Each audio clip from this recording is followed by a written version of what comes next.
"He is finally out of the picture," my mother cheered over the phone, celebrating my grandfather's supposed death so my golden child brother could instantly inherit our family's massive estate. Instead of crying or arguing, I silently switched the call to video and pointed the camera directly at my very much alive grandfather eating a ribeye steak, setting off a devastating chain of events that ended with my family losing their homes, their freedom, and every single dime they tried to steal. Original post. While I was eating dinner on a suffocatingly humid Tuesday evening in Asheville, North Carolina, my phone suddenly shattered the quiet rhythm of our kitchen. My name is Harper. I am 31 years old, and that single, jarring phone call completely incinerated my family as I knew it. I picked up the FaceTime audio call from my younger brother, Trent. The moment I pressed answer, his voice came through icy, calculating, and devoid of any human emotion. "Grandpa passed away this morning," Trent said flatly, not even pretending to sound sad. "He left his entire 600-acre apple orchard and the farming estate to me. You won't get a single dime, Harper. I'm taking over." Before I could even process his cold, venomous words, I heard my parents cheering loudly in the background. My father, Mark, gave a harsh, victorious laugh, while my mother, Linda, blurted out, "Finally, that girl is out of the picture. We can finally sell that useless land." Instead of screaming, crying, or arguing with their absolute delusion, I silently tapped the screen and switched the call from audio to video. I didn't say a single word. I just tilted my phone toward the man sitting right next to me at the kitchen island. My grandfather, Arthur, was casually cutting a thick piece of medium-rare grilled ribeye steak. He raised his eyes, took a slow, deliberate bite of his dinner, and looked directly into the camera lens. Trent's face appeared on my screen, and his smug expression instantly drained away, turning ghostly pale the exact second he made eye contact with the man he had just declared dead. My parents' raucous laughter in the background froze instantly, replaced by a deafening, terrifying silence. Across the table, my grandfather calmly wiped his mouth with a linen napkin, leaned closer to the phone screen, and stared straight into Trent's terrified eyes. "Before you clean out my estate, sweetheart, do you mind letting me finish my dinner first?" Trent stuttered, muttering something completely unintelligible in absolute panic, before violently slamming his phone down and disconnecting the call. 20 minutes after the video call ended in complete silence, my phone began buzzing continuously with frantic, desperate calls and paragraphs of backpedaling text messages from Mom and Dad. I didn't read a single one. I set the phone face down on the cold granite counter and let it vibrate until the battery drained and the screen finally went dark. Across the table, my grandfather calmly finished his steak, casually wiping his hands as if his own grandson had not just tried to gleefully declare him dead. We did not discuss the call for the rest of the evening because there was no need to feed into their toxic madness. Instead, I poured us 2 glasses of sweet iced tea, helped him organize his daily medication box, and made sure he was settled comfortably in the guest bedroom of my house. Early the next morning, under the heavy, foggy North Carolina heat, I drove my Ford F-150 toward downtown Asheville. The morning traffic along the mountain pass was unusually light, allowing us to arrive at our destination ahead of schedule. We were heading directly to the law office of our family estate attorney, Harrison Vance, a razor-sharp, silver-haired man in his late 60s who had handled my grandfather's business affairs, land deeds, and legal contracts for over 25 years. Harrison was already waiting for us in his corner office, 2 large paper cups of dark roast black coffee resting on his polished mahogany conference table. As soon as we sat down in the heavy leather chairs, I explained the bizarre, disturbing phone call from the previous night, including the terrifying detail that Trent confidently claimed the entire estate had been left solely to him. Harrison leaned back in his chair, a subtle, knowing smile touching his lips, before his expression turned dead serious. He pulled a thick, yellowed manila folder from his locked desk drawer and spread several legal documents across the table.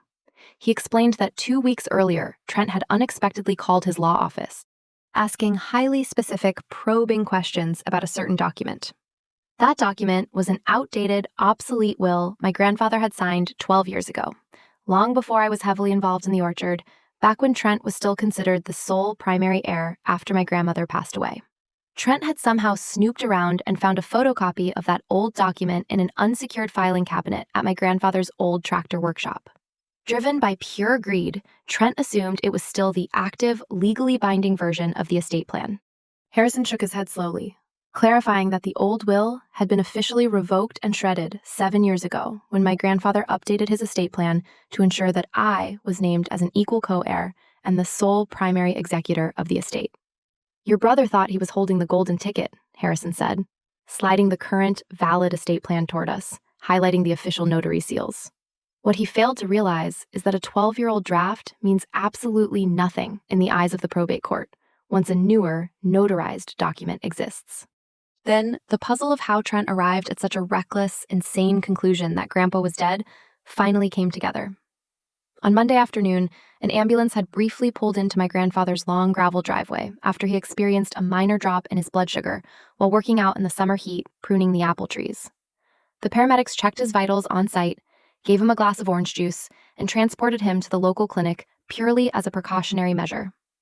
A nosy neighbor driving by had witnessed the flashing emergency lights and left a vague, panicked voicemail on my father's phone, claiming that my grandfather had been taken away on a stretcher and that the farmhouse was sitting completely dark. Driven by sheer impatience and financial hunger, Trent had called the clinic late Monday night, demanding to know my grandfather's status. However, because Trent was not listed as a designated medical representative, the hospital staff strictly enforced federal HIPAA privacy laws and flatly refused to disclose a single detail about my grandfather's condition. Rather than driving over to check on his own flesh and blood, or simply picking up the phone to call me and ask what happened, Trent made a wild, arrogant assumption that my grandfather had passed away in the middle of the night. He assumed that the hospital's refusal to release information meant the absolute worst. Instead of grieving, crying, or preparing a funeral, his very first instinct was to rush to claim the inheritance before anyone else could react. My grandfather stared out the high-rise office window at the Asheville skyline, resting both of his calloused hands on the handle of his wooden cane. The financial betrayal hurt him deeply, but the realization that his own grandson and children were eagerly waiting for his death and actively cheering for it cut far deeper than any knife ever could.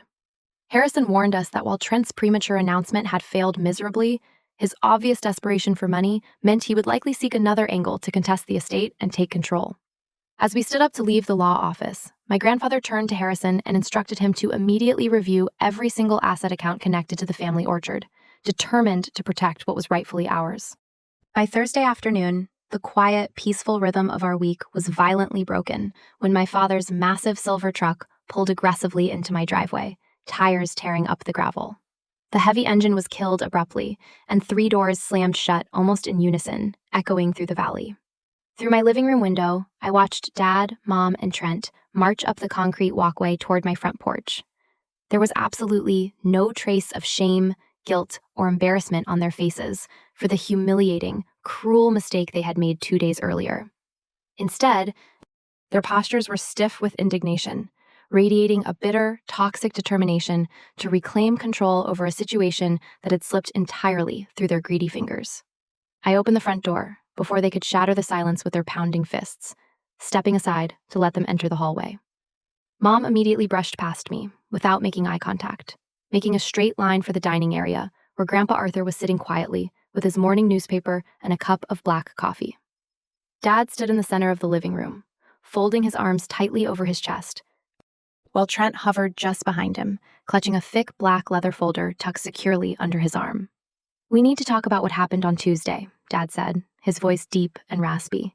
"You embarrassed this entire family, Harper, playing childish, vindictive games with video calls while your grandfather's mind is clearly declining. We are putting an end to this today." I narrowed my eyes, feeling an immediate, explosive flare of anger burning in my chest. But before I could utter a single word in my defense, Grandpa Arthur lowered his newspaper and looked over his reading glasses. "My mind is as sharp as the day I planted my first apple tree," he stated calmly, though his knuckles turned completely white around the edges of the paper. "The only foolish game played this week was Trent announcing my death so he could line his empty pockets." Mom stepped forward, placing a heavy hand on the wooden dining table while looking down at my grandfather with patronizing, fake pity. "You are 75 years old, Arthur, and living isolated in this house with Harper has completely distorted your judgment," she argued, her tone dripping with manufactured concern. "You were literally admitted to the hospital earlier this week. You are clearly unable to manage the immense stress of running a 600-acre farming estate any longer." Without waiting for a response, Trent unzipped his leather folder, and slapped a massive stack of freshly printed legal papers onto the table, right beside my grandfather's coffee mug. He pushed a heavy metallic pen forward, pointing toward the signature lines, which were already highlighted with bright yellow sticky tabs. I glanced down at the bold headings. The documents were pre-drafted property transfer deeds designed to immediately convey the entire orchard, the farmhouse, and the commercial farming equipment into Trent's personal LLC, effectively stripping my grandfather of every single asset he had spent his life building.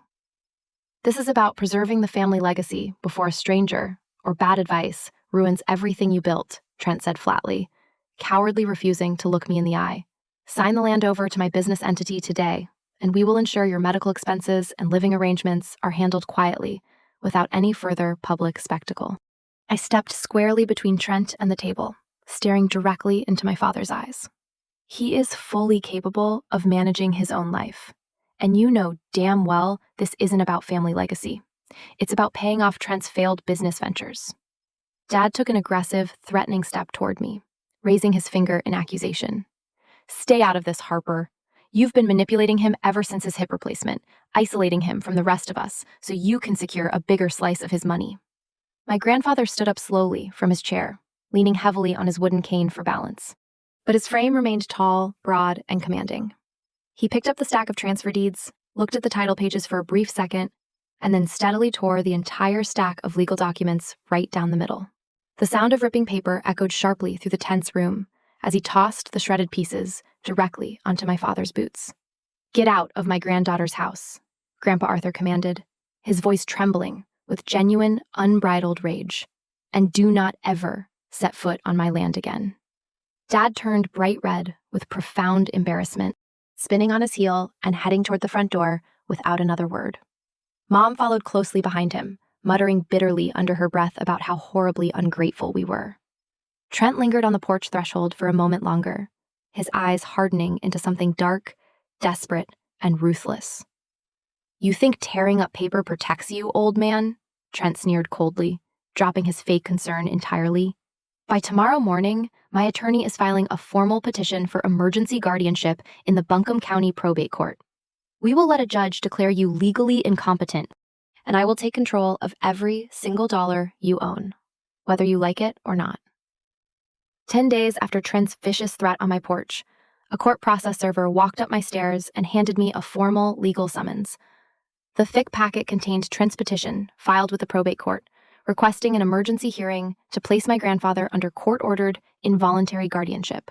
Instead of fabricating outright lies that could be easily disproved, Trent had cleverly weaponized ordinary, everyday occurrences, twisting them into alarming signs of severe mental decline.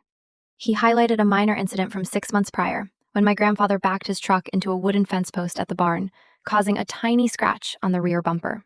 Trent also documented a missed eye doctor appointment from last winter, along with a duplicate water bill payment my grandfather made online after forgetting he had already settled the balance 2 days earlier.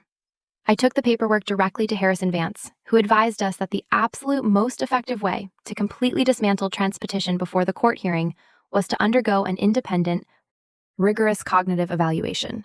He arranged an immediate appointment at the Asheville Medical Center with an independent geriatric psychiatrist, Dr. Julian Sterling, a highly respected specialist whose medical evaluations carried immense weight in probate court proceedings.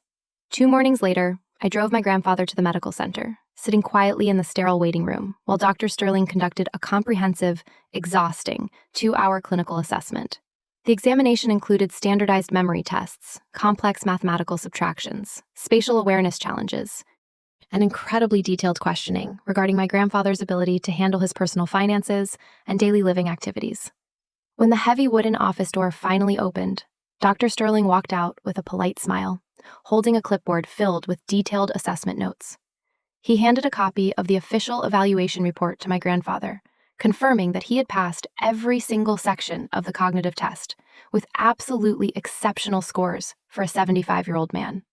Dr. Sterling assured us that my grandfather demonstrated complete mental capacity, flawless reasoning skills, and a thorough, precise understanding of his estate and medical choices. Despite the victorious medical validation, the drive back to the orchard was shrouded in a heavy, painful silence. My grandfather stared hollowly out the passenger window at the passing pine trees, resting his chin on his weathered hands. The reality that his own son and grandson had subjected him to a humiliating psychiatric test to strip away his independence weighed far more heavily on his heart than any financial dispute ever could. Being forced to scientifically prove his sanity to a total stranger because of his family's greed had stripped away a piece of his dignity that no glowing medical report could truly restore. Meanwhile, Mom began actively waging a malicious, coordinated slander campaign throughout our extended family and the local community across the county. She called relatives, crying fake tears, claiming that my grandfather was rapidly losing his mind and that I was cruelly isolating him from his loving children to manipulate his will in my favor. During a routine grocery trip to the local supermarket, an old family friend pulled her shopping cart away from me in the produce aisle, whispering loud enough for nearby shoppers to hear that I was a vulture taking advantage of an elderly man. That evening, I sat beside my grandfather on the porch as the humid southern night settled over the apple orchard. He held the medical report in his hands, pointing quietly to the written confirmation from Dr. Sterling that affirmed his mental sharpness. He looked at me with a sad, weary expression, asking why the people he had spent his entire life protecting, feeding, and supporting were now treating his silver hair and stiff joints as proof that he no longer belonged in his own home. Update 2. While we were preparing our defense for the upcoming court hearing, Attorney Harrison Vance called with absolutely critical findings from the bank. He requested that we come to his downtown office immediately. His tone was unusually grim and urgent over the speakerphone. When my grandfather and I arrived 20 minutes later, Harrison had several thick stacks of financial ledgers spread across his mahogany conference table, marked heavily with bright red sticky tabs. He explained that after Trent filed the guardianship petition claiming my grandfather was losing control of his finances, Harrison had gained legal authorization to heavily audit every single bank account connected to the commercial orchard over the past 4 years. What he uncovered was not a sad story of an elderly man becoming disorganized with his money, but rather a calculated, systematic, and ruthless draining of his life savings. 2 years prior, my grandfather had undergone major cataract surgery that temporarily impaired his vision for nearly 4 months. During that vulnerable recovery period, he signed a limited financial power of attorney, granting my grandfather and Trent temporary access to handle routine equipment maintenance and pay operational invoices for the orchard. That temporary access was supposed to end the exact moment my grandfather recovered and returned to work. Yet, Trent had quietly kept the secondary authorization active on the primary business account, completely hiding the bank statements. Harrison tapped his silver pen against a detailed spreadsheet, highlighting dozens of highly suspicious wire transfers that had occurred over 24 consecutive months. Instead of paying legitimate fertilizer and lumber suppliers, Trent had intentionally generated incredibly detailed fake invoice receipts for imaginary machinery upgrades and structural barn repairs.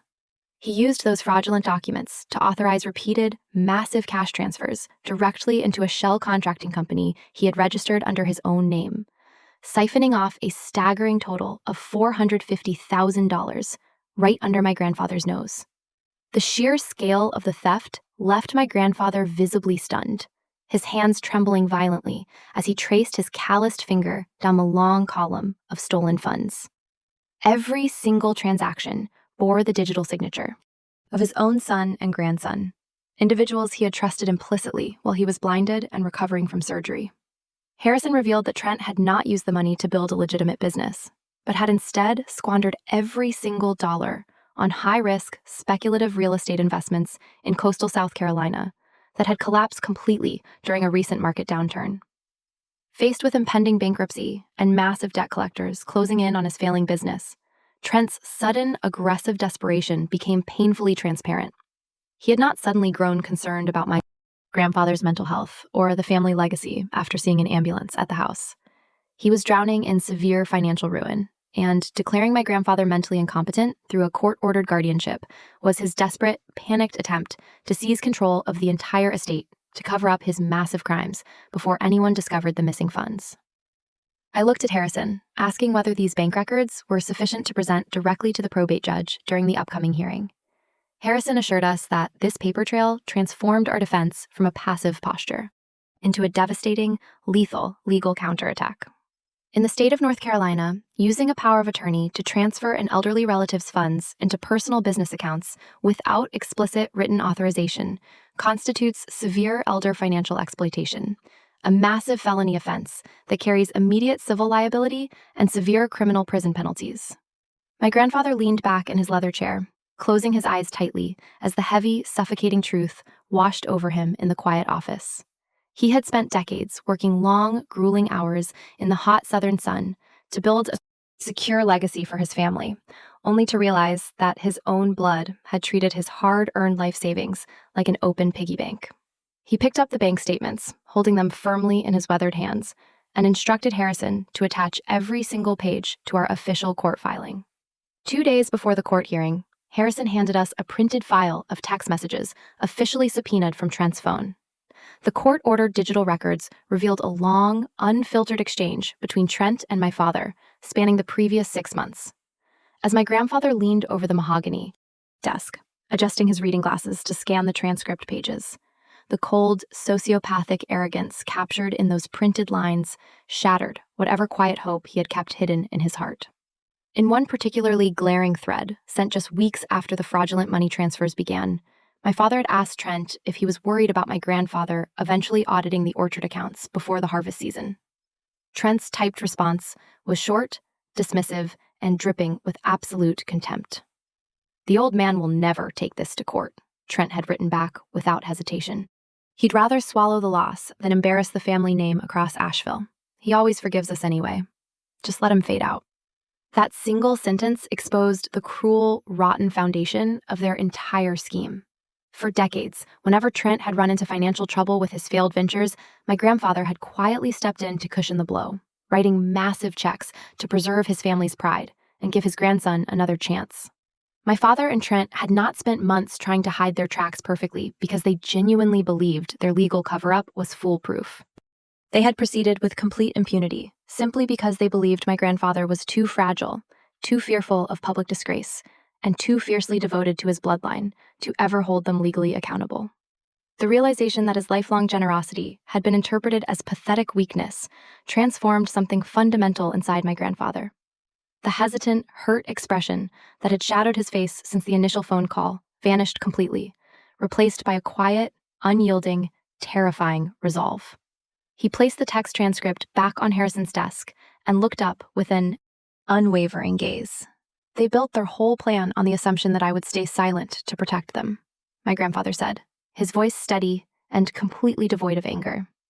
"It is time to show them that my kindness was never a permission slip to rob me blind." Without a single moment of hesitation, my grandfather instructed Harrison to immediately draft a completely revised estate plan and permanently revoke every prior testamentary document. He formally and legally disinherited both my father and Trent, ensuring that neither of them would ever receive a single acre of the orchard or a single dollar from his personal savings. Under the strict terms of the new, legally airtight document, my grandfather established an irrevocable living trust designed to cover his own healthcare, housing, and personal needs for the remainder of his life, managed by an independent professional trustee. Upon his eventual passing, his primary residence, along with half of the 600-acre property, was designated directly to me.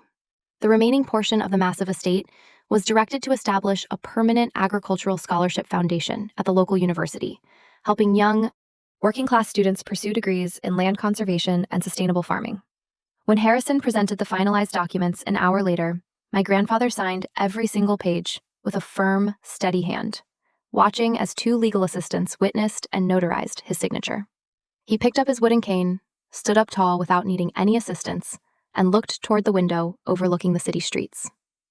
For the first time in weeks, he looked like the strong, self-reliant man who had spent 40 years carving out a massive agricultural business from the rugged southern soil.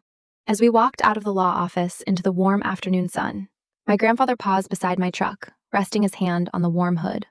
He looked at me with a quiet sense of absolute peace in his eyes, remarking that setting boundaries with people you love is often the hardest work a man will ever do.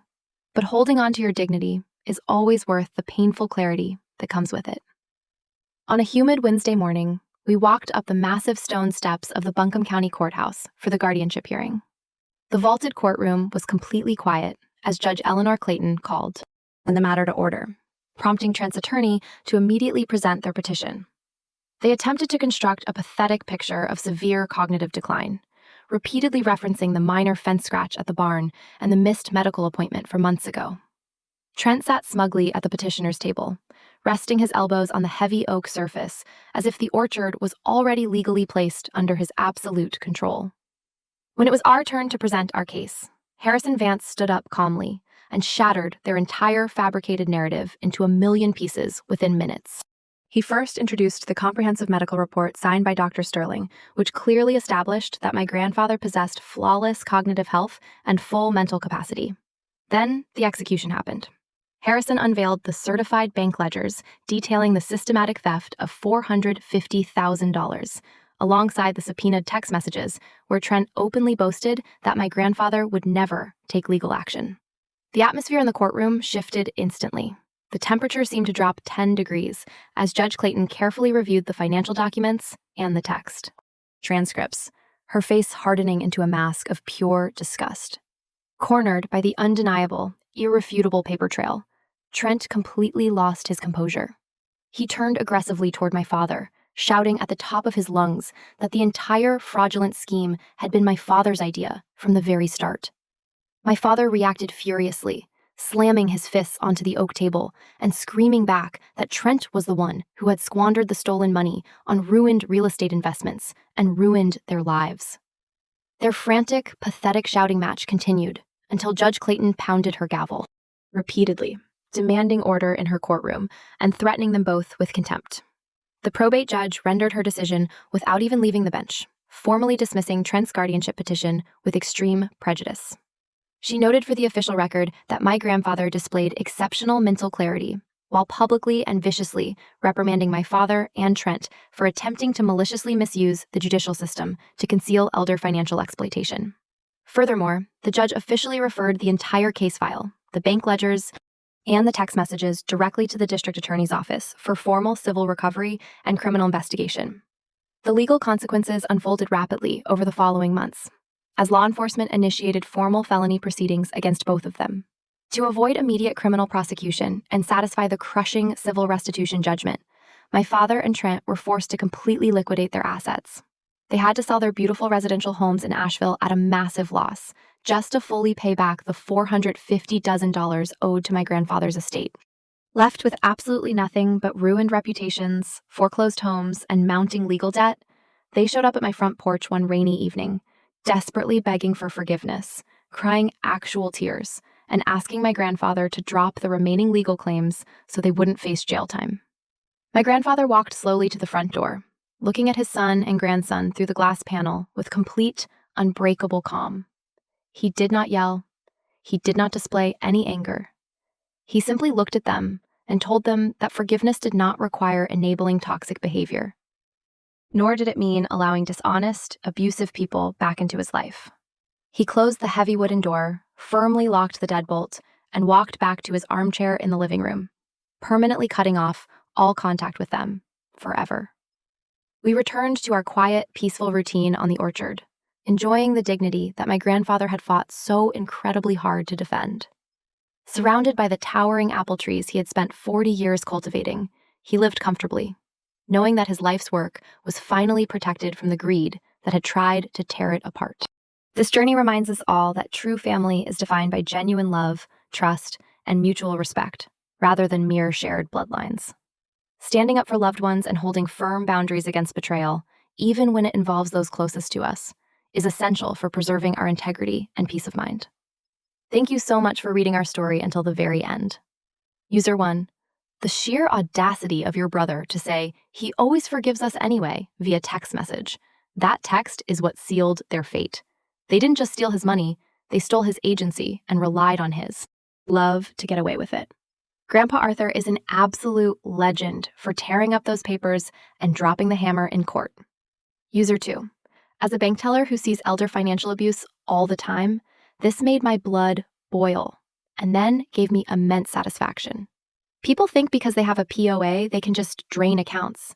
Thank God your lawyer audited the accounts before the guardianship hearing. I hope Trent enjoys renting a tiny apartment with his dad.